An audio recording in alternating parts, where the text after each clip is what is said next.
Hello friend, सभी को नमस्ते, सभी को राधे राधे। जय श्री कृष्णा। क्योंकि जन्माष्टमी आ रहा है जी, तो आज आप लोग के लिए गीत लेकर आए हैं।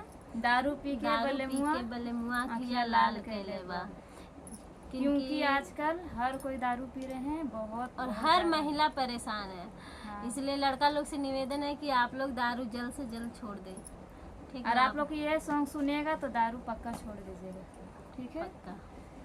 दारू पी के बले मुआ अखियाँ लाल कैले बा। दारू पी के बले मुआ अखियाँ लाल कैले बा।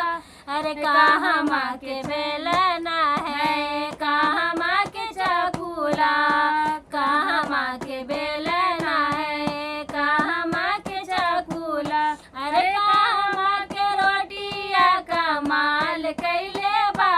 दारू पी के बलमुआ अखियाँ लाल कैले बा। दारू पी के बलमुआ अखियाँ लाल कैले बा।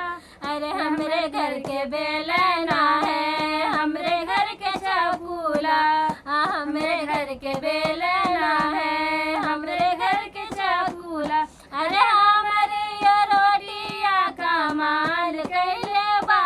दारू पी के बलमुआ अखियाँ लाल कैले बा।